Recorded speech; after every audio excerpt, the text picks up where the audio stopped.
नमस्कार दोस्तों, 8 PM India में आपका स्वागत है। हरियाणा में विधानसभा चुनाव के लिए प्रचार अभियान यौवन पर है। आज हम बात करेंगे कुरुक्षेत्र जिले की 4 विधानसभा सीटों पर बनते बिगड़ते समीकरणों की। 2019 के विधानसभा चुनाव में जिले की 4 में से 2 सीटों पर बीजेपी और एक-एक सीट पर कांग्रेस और जेजेपी ने बाजी मारी थी। जिले की विभिन्न सीटों पर बन रहे वर्तमान राजनीतिक समीकरणों और स्थानीय मुद्दों पर चर्चा के लिए हमारे साथ मौजूद हैं राजनीतिक विश्लेषक और शिक्षाविद डॉक्टर चतर सिंह। ये राजनीति और पत्रकारिता के गंभीर अध्येता है। डॉक्टर साहब, 8 पीएम इंडिया के मंच पर आपका स्वागत है। Thank you. डॉक्टर साहब, सबसे पहले बात करते हैं थानेसर विधानसभा सीट। यहां से बीजेपी ने तीसरी बार सुभाष सुधा को चुनाव मैदान में उतारा है। इनके मुकाबले कांग्रेस ने अशोक अरोड़ा को खड़ा किया है। इस बार थानेसर विधानसभा सीट पर क्या समीकरण बनकर उभर रहे हैं? पूरे प्रदेश की तरह कुरुक्षेत्र में भी सत्ता विरोधी लहर का असर साफ दिख रहा है। जी बिल्कुल। थानेसर सीट तो बिल्कुल लगभग सबसे क्लियर एक तरफा सी होती जा रही है, क्योंकि एंटी इनकम्बेंसी फैक्टर बहुत बड़ा रोल प्ले कर रहा है। जी। अभी तो हाल में जो सुभाष सुधा हैं, कुछ समय पहले ही मंत्री बने, उससे पहले वो विधायक थे और उन्होंने काम किया है, इसमें कोई दो राय नहीं। लेकिन वो काम किसके लिए किया है, यहाँ की जनता बेहतर जानती है कि सड़कें टूटी पड़ी हैं और रेलवे की लाइन अभी तक जो अपर बननी थी वो बनी नहीं है। और ये जो पिपली से लेकर के और कुरुक्षेत्र यूनिवर्सिटी तक की जो मेन सड़क जो जिसको हम कहते हैं life line of the city, जी, वो पूरे 5 साल, अभी पिछले साल ही वो ठीक हुई है और वो बीच बीच में से भी टूट रही है।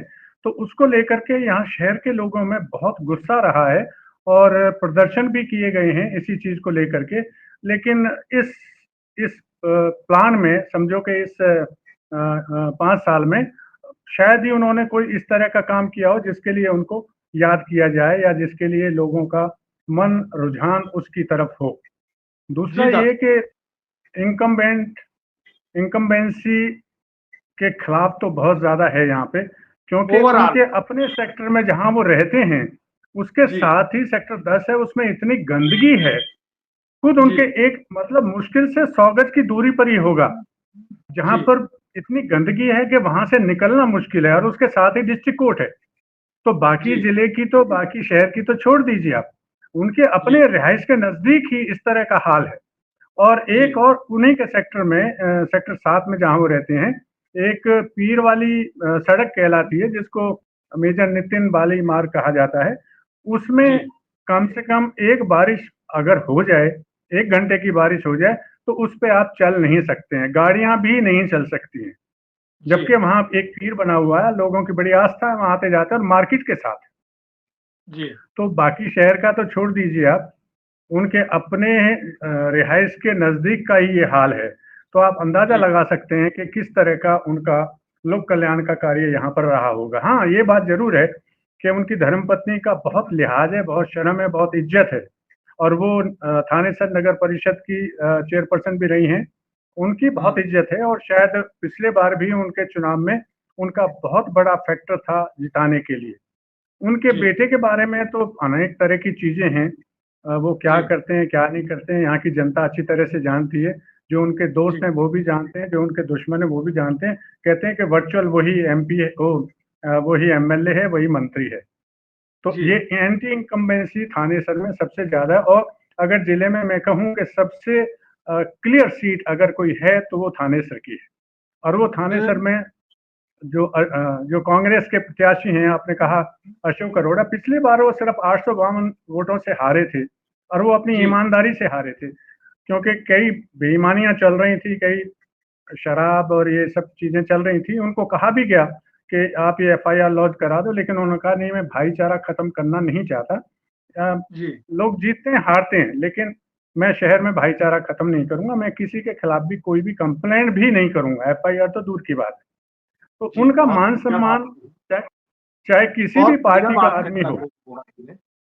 हाँ, चाहे और किसी भी भाईचारा पार्टी का बनाए आदमी रखने हो, के लिए। जी, अशोक अशोक अरोड़ा का बहुत मान सम्मान है।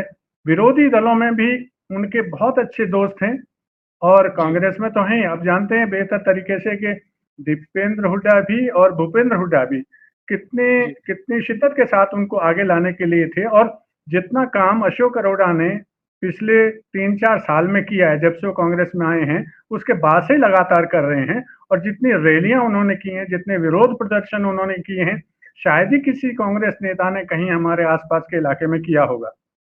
जी, तो एक बड़ा फैक्टर उनका ये है कि व्यक्तिगत विनम्रता इतनी है, किसी का जी, सुख हो, किसी का दुख हो, वो उसमें अवश्य पहुंचते हैं, चाहे वो किसी भी पार्टी का है, किसी भी जाति का है, किसी भी धर्म का है। इस शहर में सबसे ज्यादा अगर आज की तारीख में कोई लोकप्रिय नेता जिसको हम कह सकते हैं, वो अशोक अरोड़ा है, इसमें कोई दो राय हो नहीं सकती। उनके विरोधी भी इस चीज को मानते हैं।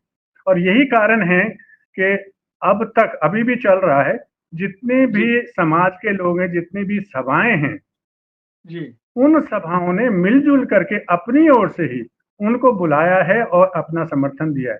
चाहे वो पंजाबी हो, वो ये नहीं कि वो सिर्फ पंजाबी बिरादरी के हैं, पंजाबी ने तो जी, किया ही था, लेकिन चाहे वो ब्राह्मण धर्मशाला हाल ही में किया गया है, ब्राह्मणों ने किया उनका, और सैन समाज ने उनका किया है। जितने भी पंजाबी हैं वो तो सब हैं ही, लेकिन जितनी भी बिरादरी के लोग हैं, क्योंकि थानेसर एक ऐसा कॉन्स्टिट्यूंसी है जिसमें किसी की भी मेजोरिटी नहीं है, कैसे ऐसे नहीं कह सकते कि किसी का दबदबा है। यहाँ नहीं, पे बनिया थानेसर भी हैं, शहर फिक्स्ड ब्राह्मण भी है एक हैं, तरीके से। पंजाबी भी हैं, जाट भी हैं, राजपूत भी हैं, सभी हैं। तो ये किसी मुझे का लोगों ने दबदबा नहीं। बताया और था कि वहाँ किसी एक बिरादरी का दबदबा नहीं है, किसी एक नहीं जाति है। का दबदबा नहीं है।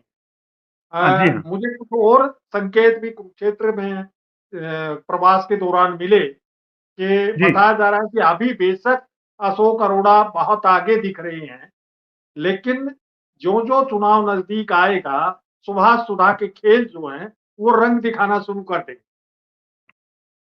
सुधा के लोग भी टूट करके कल ही, उनके बहुत जो खास माने जाते थे, मैं नाम नहीं लूंगा, वो बहुत खास माने जाते थे, वो अपनी बिरादरी में भी खास माने जाते थे। जी, वो लोग अभी टूट करके, कहिए कुछ भी कहिए, वो अशोक अरोड़ा के साथ चले गए। उन्होंने बाकायदा एक बहुत अच्छी मीटिंग की।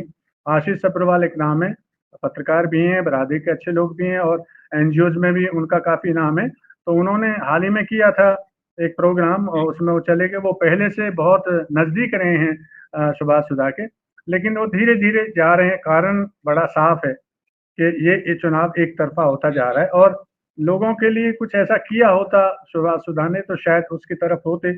लेकिन जी, विनम्रता के कारण उन्होंने जो काम किए थे जब स्पीकर थे अशोक अरोड़ा, और वो जो ट्रांसपोर्ट मिनिस्टर रहे, उस समय में लोगों के बहुत काम किए हैं, शहर के लिए तो किए ही किए हैं। सड़कें जितनी भी थी, आसपास जितने संस्थान थे, उन सबको जितना भी वो दे सकते थे उन्होंने ये दिया है। तो इसलिए उनको उनको काफ़ी मान्यता, उनको काफ़ी अपर हैंड यहाँ पे है। और जी, इसके लिए सुभाष सुधा के लिए एक और मुश्किल ये है कि यहाँ पे एक पुराने बहुत अच्छे नेता रहे हैं, छात्र नेता भी थे, कृष्ण बजाज। वो जी, आप पार्टी से लड़ रहे हैं, तो वो उनका जो बेस रहा है वो बीजेपी का रहा है। जी, वो छात्र नेता भी रहे हैं, और शहर में उनकी मानता है, जो मसीता हाउस कहलाता है, उस इलाके में जितने भी पंजाबी हैं या जो और भी लोग हैं, वो सब जी, उसके, और वो बहुत अच्छा आदमी है, सब जगह काम करने वाला है, बहुत जी, लोकप्रिय नेता है वो शहर का, इसमें कोई दो राय नहीं। लेकिन क्योंकि वो एक ही पार्टी से जुड़े रहे और उनका उनको कभी मौका नहीं मिला, क्योंकि उनके पास हो सकता है धन बल ना हो, तो इसलिए वो जो वोटें काटेंगे वो सुभाष सुधा की काटेंगे। हाँ, कुछ क्योंकि पंजाबी होने के नाते वो शायद अशोक अरोड़ा का भी थोड़ा नुकसान पहुंचाए, लेकिन ये जितना जी। नुकसान ज्यादा यानी इसको दोनों को सुधा को नुकसान तो पहुंचाएंगे। करेगा ही, हाँ, करेंगे। यानी दोनों को नुकसान करेगा। लेकिन ज्यादा नुकसान होगा इसमें सुधा को। ठीक है डॉक्टर साहब, अब बात करते हैं लाडवा की, जहाँ जी, से मुख्यमंत्री नायब सिंह सैनी चुनाव लड़ रहे हैं और उनके चुनाव लड़ने से ये सबसे हॉट सीटों में से एक बन गई है। वहीं कांग्रेस ने यहाँ से मेवा सिंह को उम्मीदवार बनाया है।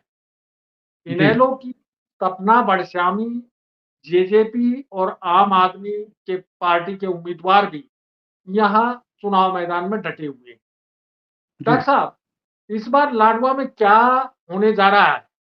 क्या मुख्यमंत्री नायब सैनी आसानी से सीट निकाल रहे हैं या फंस गए?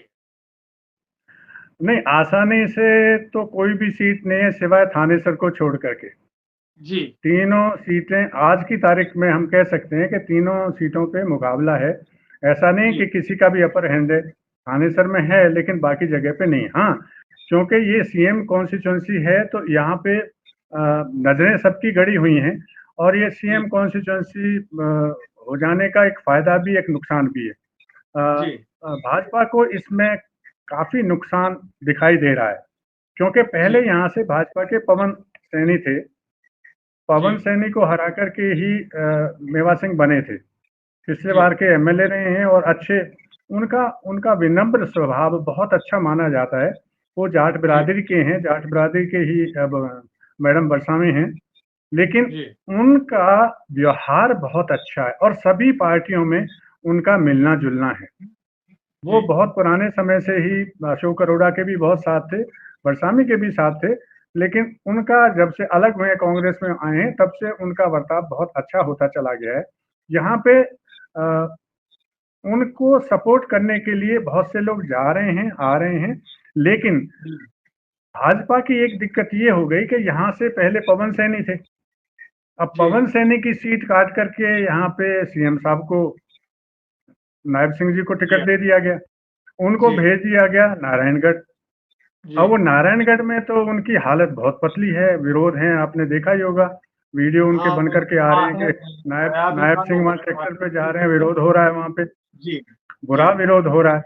और खुद भी पवन सैनी बल्कि उनकी धर्मपत्नी का कहते हैं कि उनका और ये नायब सिंह जी की पत्नी का काफी झगड़ा हुआ इस सीट को लेकर के कि आपने हमारी सीट मार ली है, क्योंकि आगे से पवन सैनी वहां हारेंगे, पहले भी हार चुके हैं, तो उनका पॉलिटिकल डेथ होने की संभावना है। क्योंकि नारायणगढ़ में कोई चांस मैदान में आ गई है, नारायणगढ़ में उनके कोई चांस नहीं जीतने के मैदान में उतर गई हैं और एक दूसरे के खिलाफ जो है ये देखिए कर रही है। नायब सिंह सैनी के लिए सबसे बड़ा जो प्लस पॉइंट है वो ये है उनकी धर्मपत्नी का चुनाव प्रचार करना। करनाल में भी उन्होंने लीड किया था, करनाल में भी नायब सिंह सैनी उतने नहीं सक्रिय रहे थे जितना सक्रिय तरीके से, जितना इफेक्टिव तरीके से उनकी धर्मपत्नी ने ये सब किया था। सुमन को सब लोग जानते हैं जी, बहुत उनका अच्छा इन्फ्लुएंस है और वो बहुत अच्छी वक्ता भी है। तो एक तो ये कि सपना बरसामी के सामने एक और सुमन लेडी फैक्टर हो गया, तो वहां पे ये काम कर रहा है दोनों तरफ से, तो एक ये प्लस पॉइंट इनका ये है। लेकिन ये दूसरी तरफ ये है कि उनको सपोर्ट करने के लिए अभी भी कोई बड़ा नेता वहां पे नहीं आया है और जो लोकल लीडर्स हैं वो भी नहीं। एक अभी कांग्रेस से छिटक करके गए थे बीजेपी में पवन गर्ग, वो सदा से ही उसमें रहे, उनके फादर भी एमएलए रहे हैं ओम प्रकाश गर्ग जी, वो भी लाडवा से ही थे, लेकिन कहीं भी नहीं दिख रहा है कि वो कहीं पे बीजेपी का काम कर रहे हैं या और कोई कार्यकर्ता है वो कहीं काम कर रहे हो।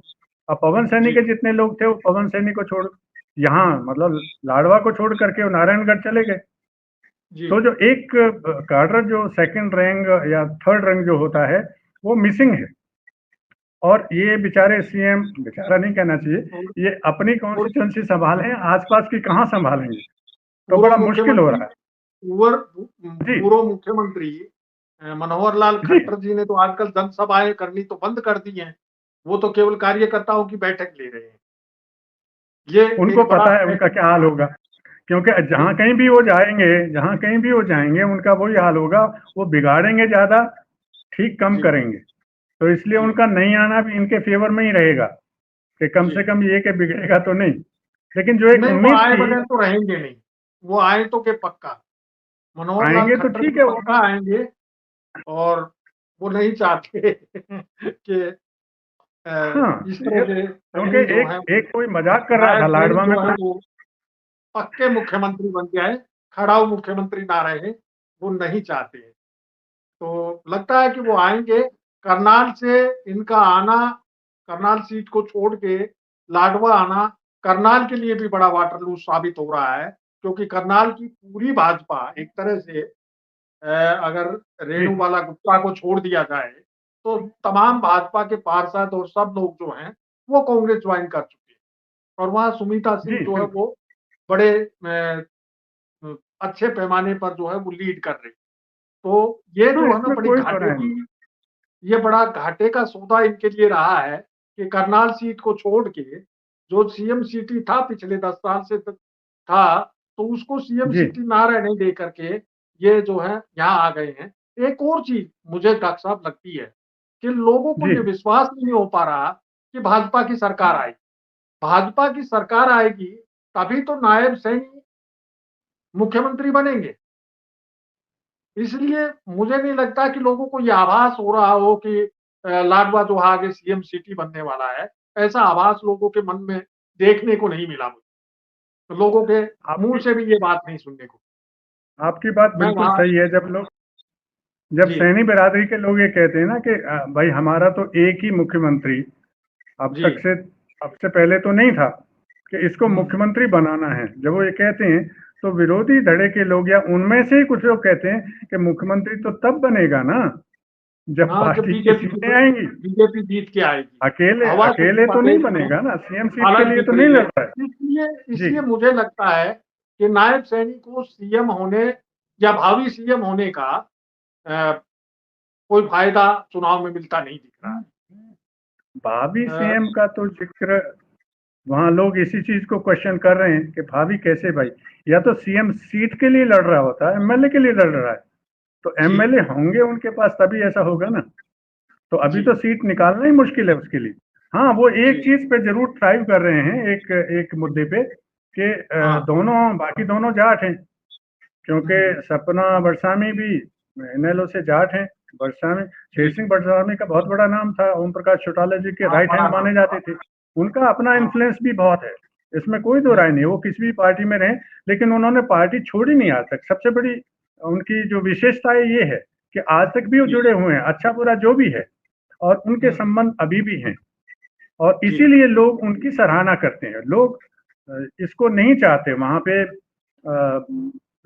भाजपा को नहीं चाहते, जी, लेकिन वो रहेंगे अब उसके साथ। ये जानते हुए कि भाजपा नहीं जीतेगी, वो जी, कांग्रेस को भी वोट देना नहीं चाहते, ये भी जी, बात है। जी, वो बरसाने जी, के साथ आज भी जुड़े हुए हैं।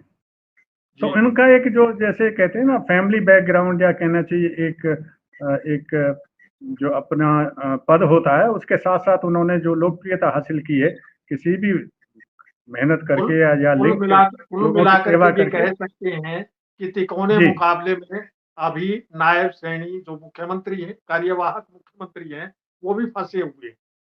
हाँ, इसमें कोई दो राय नहीं, मुकाबला तिकोना है। डॉक्टर लेकिन अब साहब देखो हाँ, कितना आगे निकल पाते हैं, कौन आगे निकल पाएगा, ये ये तो ख़ैर दोनों अभी के बीच, टाइम है दोनों के बीच। और लग क्योंकि जाएगा। हमको आज आज के हालात पे आज का जो परिदृश्य उभर रहा है, जी जी उसी पे बात कर रहे हैं। हम जी राजनीतिक विश्लेषक हैं, ज्योतिषी नहीं जी हैं, जो भविष्य बताएँगे। हम तो लोगों की राइट राइट। भावनाओं के आधार पे लोगों की जी लोगों से बातचीत करते हैं, उसी के आधार पर हम बात करते हैं कि लोगों में क्या चल रहा है। अब आते हैं जी डॉक्टर साहब पिहोवा विधानसभा क्षेत्र पर। जी। पिहोवा सीट पर कांग्रेस ने मनदीप चट्ठा और बीजेपी ने जय भगवान शर्मा उर्फ डीडी को मैदान में उतारा और दोनों के बीच सीधी टक्कर दिख रही है। डॉक्टर साहब आपको क्या हम्म। लगता है? हाँ, यहाँ पे इसमें आपने सही कहा, यहाँ पे इसमें कोई दो राय नहीं कि वहाँ जो टक्कर है वो कांटे की है, दोनों के बीच में है। जी, और पहले वहाँ पे थे संदीप, जो हॉकी टीम के कैप्टन थे। और अभी भी वहाँ पे जितने भी लोग हैं वो कांग्रेस की तरफ जा रहे हैं या ले जाए जा रहे हैं, ऐसा इंप्रेशन दिया जा रहा है। तो जी, चट्ठा पहले भी वहां से लड़े थे, हार गए, जी, उतना अभी है नहीं। डीडी कहते हैं जिसको उपनाम रखा हुआ है, जय भगवान शर्मा का वहां पे काफी बोलबाला है। वो 2014 में वहां से चुनाव लड़े थे। जी। उनकी कमी ये है कि 14 के बाद, हारने के बाद वो कभी वहां गए ही नहीं। लोग वहां का ऐसा कहते हैं हाँ, कि अगर जी, उन्होंने वहां के लोगों के साथ टच में रहते तो शायद इस बार वो ज्यादा होते। लेकिन जय भगवान शर्मा भी वहां जाने में इंटरेस्टेड नहीं थे। वो लास्ट मिनट तक थानेसर की सीट पे सुधा के खिलाफ अपना कैंडिडेचर रखना चाहते थे, और जी, था भी कुछ ऐसा ही। लेकिन लास्ट मिनट पे उनको एडजस्ट करने के लिए क्योंकि सुधा के लिए अगर सुधा को टिकट मिलता जो मिलना था, क्योंकि वो तो खट्टर के खास हैं, शर्मा को नहीं मिलता तो वो नुकसान पहुंचा सकते। हाँ हाँ हाँ बिल्कुल, इसमें कोई दो राय नहीं कि अगर जय भगवान शर्मा को पेवा नहीं भेजा जाता, वो कुरुक्षेत्री रहते, तो और किसी की जरूरत नहीं थी सुभाष सुधा को पत्ता साफ करने के लिए। तो इसलिए एक ये एक बीच का रास्ता निकाला गया कि सुधा को यहाँ रखा जाए और जय भगवान शर्मा को, क्योंकि ऑलरेडी वो लड़ चुके थे 2014 में, तो उनको वहां भेज दिया जाए। लेकिन उनका वहां पे दबदबा दो तरीके से ज्यादा, एक तो वो ब्राह्मण होने के नाते वहां जो सरस्वती तीर्थ है, ब्राह्मणों का गढ़ माना जाता है, जो जो पंडित हैं, जो कर्मकांड करने वाले हैं, उस तरह के लोग जाते हैं, और वो पूरा शहर ही लगभग ब्राह्मणों का है। और अरुणाय मंदिर भी वहाँ पे शिव जी का वो है। तो वो बड़े भक्त लोग जो इतने भी हैं, वो सब उनको एक तो बीजेपी का होने का, एक वहाँ पे जय भगवान शर्मा के होने का, तो वो दो फायदे उसको वहाँ पे होंगे। और वहाँ पे विभिन्न जातियों के हैं, लेकिन जो शहर है वो शहर जय भगवान शर्मा के काफी इन्फ्लुएंस में, जो रूरल इलाका है वहाँ पे मनदीप चट्टा का हो सकता है कि वो वहाँ से, वो जट सिख हैं या सिख हैं, वो करते हैं। लेकिन जो बाकी सैनी हैं, वो सैनी, हालांकि उन्होंने बलबीर सैनी को वो काफी बड़े नेता रहे हैं, वो उस इलाके के मंत्री भी रहे हैं, वो इनेलो से उनको कांग्रेस भी ज्वाइन करा दिया, लेकिन वो यहाँ से नारायणगढ़ की तरफ रवाना कर गए हैं, जैसा मुझे पता लगा है, वो यहाँ पे है नहीं। तो इसमें अब एक संदेह ही रह जाता है कि कौन से सपोर्ट होंगे, कौन से काटने वाले, कौन से सपोर्ट करने वाले। तो इसमें मुझे लगता है कि अभी जो सिचुएशन है वो सीधी टक्कर की है, वहाँ आमने सामने की टक्कर है। और देखना ये होगा कि जय भगवान वहाँ पे, क्योंकि ये जय भगवान का क्रूशियल इलेक्शन है कि यहाँ से अगर वो डेंट मार देते हैं। अब संदीप चट्टा को पिछले बार हराया संदीप ने, इस बार भी, क्योंकि वो जो टिकट लाए हैं वो अपने बलबूते पर नहीं लाए, अपने पिताश्री के बलबूते पे, और वो भूपेंद्र हुड्डा के उससे, तो उनका अपना कोई इतना बड़ा काम वहां पे नहीं है। बल्कि ये इनके जो बड़े भाई थे संदीप चट्टा, वो काफी लोकप्रिय थे, लेकिन अचानक ही कुछ समय पहले उनकी मृत्यु हो गई थी। तो उसके बाद से इनके पिताजी मंत्री चट्टा वो थोड़े से कमजोर हो गए थे। फिर इनको पॉलिटिक्स में तो हर एक फैमिली ला ही रही है, चाहे अच्छा है चाहे बुरा है। तो उस हिसाब से उन्होंने मनदीप चट्टा का अपना जितना भी जो होना चाहिए, वो अपने एक छोटे से सर्कल में कहना चाहिए, उसी में उनका काम है, बड़े सर्कल में नहीं। जैसे कोई लोकप्रिय नेता होता है कि वो अक्रॉस द कास्ट रिलीजन वो सब काम करता है, चट्टा का उतना नहीं माना जाता है। लेकिन जय भगवान या डीडी का काफी है, वो across the caste line, religion line, मुकाबला जो हो वो कड़ा होगा। हाँ, और करो या मरो की स्थिति है उसके लिए। शाहबाद सीट की बात करते हैं। कांग्रेस ने जेजेपी छोड़कर आए निवर्तमान विधायक रामकरण काला और बीजेपी ने सुभाष कलसाना को उम्मीदवार बनाया है। इस सुरक्षित विधानसभा सीट से क्या रामकरण काला फिर से जीत का परचम लहरा पाएंगे? यहाँ इनेलो, जेजेपी और आम आदमी पार्टी की भूमिका भी क्या रहेगी? देखिए, बाकी जो पार्टी हैं वो तो नाम मात्र के लिए लड़ रही हैं जी, वो किसी को काटने के लिए, सपोर्ट करने के लिए, इसका काटना, वो सबका नेगेटिव है। उनका जो नैरेटिव है वो यही है कि इसकी काट दो, उसकी काट दो। उनमें कोई दम नहीं, कोई 2000 4000 तक काट पाएगा, इससे ज्यादा नहीं है। वहां पे अभी जो समीकरण है वो समीकरण रामकरण काला के फेवर में ही रहे हैं। जी। पिछली बार अनिल धनतोड़ी थे, इस बार उनको टिकट नहीं मिला, तो कोई बात नहीं है। तो यहाँ पे अभी कुछ समय पहले ही, शायद लास्ट वीक ही, दीपेंद्र हुड्डा आए थे, और उन्होंने जितने विरोधी माने जाने वाले या जो इंडिपेंडेंट खड़े हुए थे उन सबको बिठाया। और उसमें एक बड़ा नाम था प्रेम हिंगाखेड़ी का। उनकी बेटी भी पॉलिटिक्स में है, जो लोकल लेवल की है, तो उनका नाम है, अपना इलाका है, उनका अपना इन्फ्लुएंस है, तो वो इंडिपेंडेंट खड़े हुए थे, उनको बिठा दिया रामकरण के फेवर में। तो बाकी एक जो होता था कि भाई इसको कोई काटेगा या करेगा, ऐसा कुछ है नहीं, क्योंकि वो एक्स एमएलए रहे हैं। और उनकी जी अपनी एक लिंक है कहीं पे भी, जिस चीज के लिए वो जाने जाते हैं, मैं चैनल पर नहीं कह सकता हूँ, जिस जी चीज के लिए वो मशहूर हैं जो भी है, उनके साथ जो लिंक हैं जिन लोगों के, वो उसके सपोर्टर हैं, वो हर तरह जी से सपोर्टर हैं। और जी क्योंकि वो 5 साल रहे हैं और जेजेपी के साथ, जेजेपी में उस समय तो लड़ाकू बताते यूथ था। हैं रामकरण काला के यूथ। पास कोई मदद मांगने जाता है कि जी। बेटी की शादी है तो मदद खुल के कर देते हैं। कुछ इस हाँ। तरह की बातें सुनने में आई। नहीं है। उसने बहुत लोकप्रिय होने की कोशिश की। मैं यही तो कह रहा हूँ कि उनकी कुछ जी खासियत भी है कि वो, जैसे एक एक जमाना था जब लाडवा में एक सेठ होते थे, उनके जी जी बेटे भी चुनाव लड़े। उनके लिए जी मशहूर था ये कि वो किसी भी आसपास के गांवों में भी किसी की बेटी की शादी है तो जितना वो दे सकते हैं वो देंगे, आरती थे। जी जी लेकिन उस बेटी को ससुराल तक अपनी कार से भिजवाने का काम वो करते थे। और वो हम्म, इतने लोकप्रिय थे इलाके में कि उनका बेटा एमएलए बन गया, जी अपने बाप की बदौलत, नाम क्या लेना। जी जी तो ये एक, यहाँ पे सुभाष कलसाना का कोई पॉलिटिकल बैकग्राउंड नहीं है, लेकिन वो कहते हैं कि आरएसएस से जुड़े हुए हैं। टिकट एक जी मिलने का कारण ये भी है। और ये काफी पहले से ही जो शाहबाद का इलाका है रिजर्व है, लेकिन यहाँ पे बीजेपी और आरएसएस काफी सक्रिय है। जी और एक जो उनका एक बड़ा नुकसान जो कर सकता था, कृष्ण कुमार बेदी जो भूतपूर्व हम्म, मंत्री और इसके बहुत खट्टर के बहुत क्लोज थे, जी वो यहाँ से क्योंकि वो नुकसान कर सकता था, कलसाना को उसको टिकट नहीं दिया गया, तो फिर यहाँ से उसको नरवाना भेज दिया गया। नरवाना जी भेजने में चाहे वो अपनी फौज अपने साथ ले गया सपोर्टर्स की, लेकिन उसका फायदा कलसाना को होगा, क्योंकि उसका जी विरोध करने वाला कोई नहीं।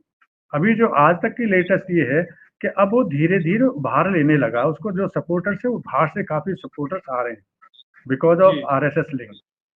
तो इतना इतना नहीं है कि आज से पहले मानते थे कि रामकरण और अशोक अरोड़ा बिल्कुल क्लियर कट 2 सीटें हैं, लेकिन आज की तारीख में जो शाहबाद है और रामकरण है, उसको अब धीरे धीरे अपने एक विरोधी का सामना करना पड़ेगा अगले कुछ समय में, क्योंकि वो उसने अब उभरना शुरू कर दिया है। तो ये जी मानना पड़ेगा कि इतना इतना, वो कहते हैं ना, दुश्मन को कभी कमजोर मत समझो। तो अच्छा वहां डॉक्टर पे ये साहब, स्थिति है। ये कुरुक्षेत्र जिला जो है वो जी। किसान आंदोलन से काफी प्रभावित रहा है। क्या उसका भी कोई प्रभाव इलेक्शन में देखने को मिलेगा? जी हाँ, उस इलाके में शाहबाद में बहुत है, क्योंकि जी शाहबाद के कई नेता हैं जिनको टिकट नहीं मिला, चाहे वो काट रहे हैं टिकटें, लेकिन यहाँ पे बहुत इन्फ्लुएंस था, कुरुक्षेत्र जी में भी बहुत इन्फ्लुएंस था। इसलिए जो जी यहाँ का, जो कहना चाहिए, जो किसान समुदाय है, ज़्यादातर जाट हैं, चाहे वो सैनी जी है, कोई भी है, जो किसान समुदाय है वो किसान समुदाय। और अभी जो चीज़ें उभर के आ रही हैं, अभी रेल रोको आंदोलन चलने वाला है, और हाँ हाँ पंजाब का जो बॉर्डर, हरियाणा पंजाब का बॉर्डर वो खुला नहीं है, बहुत बुरी जी गत कर रखी है लोगों ने वहाँ पे अनिल विज की। तो ये फैक्टर धीरे धीरे वहाँ से चलता हुआ कुरुक्षेत्र की तरफ भी आ रहा है। जी तो ये फैक्टर भी रोल प्ले करेगा। अभी हालांकि जी ये मैं कहूँगा कि कांग्रेस ये मुद्दे को उठा नहीं पा रही है, जितनी जितना जितना अफवाहें और जितने दूसरी चीजें बीजेपी फैला रही है, उसको जी काउंटर करने में ही सिर्फ लगा लगा हुआ है कांग्रेस। कांग्रेस जी कभी भी ऑफेंसिव नहीं रहा है। कांग्रेस जी कभी पत्ते नहीं फेंकता है कि ये इशू वो उनको ढोने में लगा रहता है, कि जो जी फेंक जाते हैं, नहीं, जो मुझे बीजेपी लगता फेंकती है है कि पत्ते। कांग्रेस जो है वो संघर्ष हम्म। का मादा भूल चुकी है, खो चुकी है। अब कांग्रेस हम्म। केवल जो है वो इस बात पर निर्भर करती है कि सरकार में जो पार्टी है वो कितनी बदनाम हो गई है अपने कर्मों से, अपने कार्यों से, और उनकी बदनामी का इंतजार करती है। उनकी जो अलोकप्रियता अलोकप्रिय होने का इंतजार करती है कि वो कितने बदनाम होंगे और कितने नापसंद लोगों को किए जाएंगे। वो इसी बात का इंतजार करती रहती है। वरना तो पिछले पूरे 10 साल में अगर आप देखें तो कांग्रेस ने जी। कोई आंदोलन हरियाणा में खड़ा नहीं किया। प्रमुख नहीं किया। विपक्षी पार्टी रही है, लेकिन हम्म। एक भी आंदोलन ऐसा नहीं है जिसपे कांग्रेस ने खड़ा करने की कोशिश की हो या बीजेपी को कटघरे में किया हो, खड़ा किया हो, बीजेपी सरकार को कटघरे में खड़ा किया हो, लोगों की अदालत में किसी मामले को लेकर के गए हो, ऐसा नहीं लगता है। तो मुझे ये लगता है कि पूरी जंग जो है वो जनता लड़ रही है। कांग्रेस नहीं लड़ रही। और जो जनता जो खिलाफ हो रही है सरकार से, जो मुद्दे हैं बीजेपी सरकार के खिलाफ, खास तौर पर जो चीजें पूर्व मुख्यमंत्री मनोहर लाल खट्टर ने खड़ी की थी, जो नीतियां वो लेकर के आए थे, उनसे लोगों में विरोध है और वो जबरदस्त रोष है। और वो रोष जो है वो बीजेपी के चुनाव में जो है वो बड़ा दिक्कत खड़ी करने वाला है और ये बीजेपी जानती है। इसीलिए मनोहर लाल खट्टर को पहले से हटा दिया। और जब मनोहर लाल खट्टर को हटा दिया गया तो फिर नायब सैनी ने उनकी तमाम पॉलिसीज को, जो उनके फैसले थे, उनको पलटना शुरू कर दिया। अगर मनोहर लाल खट्टर इतने बढ़िया थे और उनकी योजनाएं इतनी बढ़िया थी तो वो क्यों पलटी गई। और फिर आज भी गोहाना में प्रधानमंत्री नरेंद्र मोदी यहाँ आए थे तो एक भी, और उससे पहले कुरुक्षेत्र में आए थे, तो एक भी 10 साल की उपलब्धियों का, राज्य सरकार की उपलब्धियों का बारे में एक शब्द भी वो नहीं बोल पाए। एक काम ऐसा नहीं गिनवा पाए कि जो 10 साल में बीजेपी की सरकार ने किया हो जिसके आधार पर वोट मांग सके। ये एक बड़ी दिक्कत जो है वो पूरे प्रदेश में बीजेपी के सामने आ रही है। अभी तो एक कल ही एक शोषा छोड़ा है, जो लोकप्रिय नेता हैं, महिला नेता हैं, जी, कलाकार हैं, उन्होंने कहा कि कांग्रेस बीजेपी के नेताओं को, किसानों को दोबारा कृषि कानून लाने चाहिए, तीनों कानूनों को वापस लागू करना चाहिए। कल की ही स्टेटमेंट। तो लोग ये कहते हैं कि ये कांग्रेस यहाँ पे कुछ नहीं कर रही है, जीत नहीं रही है, ये बीजेपी जानबूझ के उसको जिता रही है। ये खट्टर उसके हेड हैं, खट्टर उसके हेड हैं, वो ऐसे ऐसे सीटें भी ऐसी बांटी हैं, काम भी ऐसे किए हैं, को चाहते हैं भूपेंद्र जी आप आओ और ये थाली में सजा हुआ मुकुट है ये ले जाओ और सिर पे धारण कर लो। क्योंकि कांग्रेस ने, आपने सही कहा, अगर राहुल गांधी की यात्राएं नहीं होती तो यहाँ कांग्रेस का नाम लेने वाला भी कोई नहीं होता, बीजेपी हर हालत में आती। आज की तारीख में भी कांग्रेस को ये बताए कि पिछले 10 साल में नहीं, पिछले 5 साल में उसने कोई संघर्ष किया हो, कोई सड़कों पे उतरे हो, इक्के दुक्के कोई हो सकते हैं, लेकिन कहीं भी मूवमेंट चलाया हो। कांग्रेस में तो अपनी फूट इतनी ज्यादा है, इतनी फूट ज्यादा है। ये तो सत्तारूढ़ पार्टी के अलोकप्रिय होने का इंतजार कर रही थी और उसी का परिणाम उनको अब मिलता हुआ दिख रहा है। डॉक्टर साहब, आपने बड़ी बेबाकी और निष्पक्षता के साथ कुरुक्षेत्र जिले की विधानसभा सीटों के चुनावी समीकरणों का और मुद्दों की विस्तार से जानकारी दी है। इसके लिए आपका बहुत बहुत धन्यवाद। कुल मिलाकर देखा जाए तो कुरुक्षेत्र जिले के मतदाता बदलाव के मूड में हैं। यहाँ के थानेसर, पिहोवा और शाहबाद सीटों पर कांग्रेस उम्मीदवार बढ़त लेते दिख रहे हैं। हालांकि आप पिहोवा वाली बात से सहमत नहीं हैं, बल्कि दिख रहे हैं। वहीं लाडवा में कार्यवाहक मुख्यमंत्री नायब सैनी की जीत आसान नहीं दिख रही है, क्योंकि बीजेपी के प्रति एंटी इनकम्बेंसी का सीधा नुकसान उन्हें होता दिख रहा है। बदलाव की हवा के चलते मुख्यमंत्री पद का दावेदार होने का दाव भी नहीं चलने से वे कड़े मुकाबले में फंस गए। आप उनके अपने लगातार जो है इस तरह के वीडियो लेकर आते रहेंगे। इस वीडियो में बस इतना ही। नमस्कार।